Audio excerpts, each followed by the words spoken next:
could just hop in here and redirect that question, because I actually need to respond.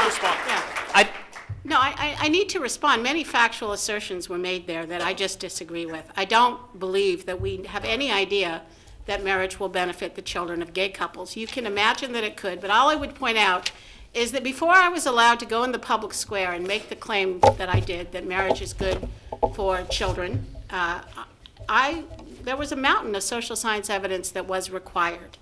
And so to simply transfer that evidence, which is rooted in the natural family and the capacity of marriage, to socially and communally attempt to help hold together mothers and fathers raising their children, so that it's not just a private and personal decision, but that the community gets together to try to raise this as an ideal.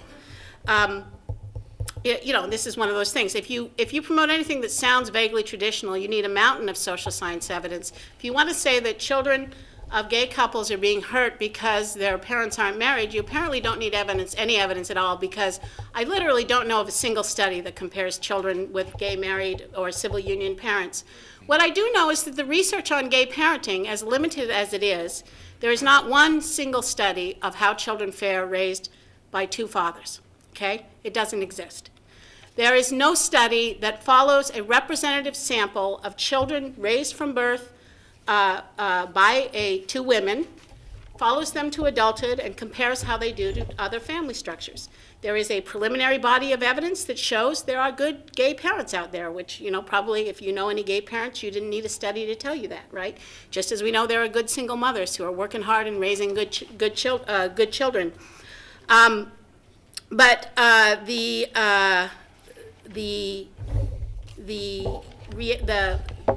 my belief is that over time, as the government, the law, the schools, and the society enforce the idea that there is no difference between a same-sex and an opposite-sex union with regard to marriage, and stigmatize and repress the idea that there's something special about husbands and wives because children need a mother and father, that over time quite a few children are going to get hurt. Because the reality is, you can think of it as an advantage for gay sex, right, if you want. It's a big deal if you're attracted to the opposite sex to try to get your child in a situation where both his mother and father are committed to caring for him. Okay, the default situation, if the society doesn't come together communally to raise this as an ideal, to support it, is a lot what we're experiencing now. And in many places, the marriage culture is broken down altogether. This ideal is gone. Again, it's not gay people's fault. But it is a question. One of the things we're deciding with the gay marriage question is how important is this to us?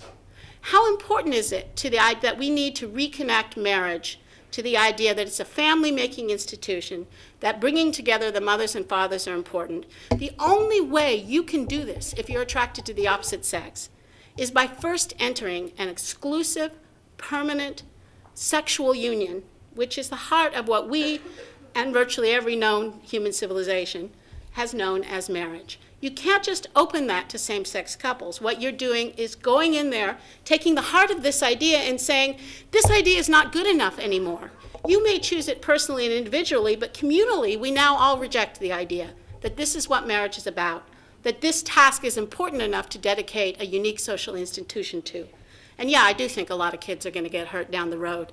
Not tomorrow, not the next day, but over time, I don't see how you can recommit society to the idea that we need to make sacrifices to build strong marriages, to give our children a mother and father, if we've adopted same-sex marriage as our governing law.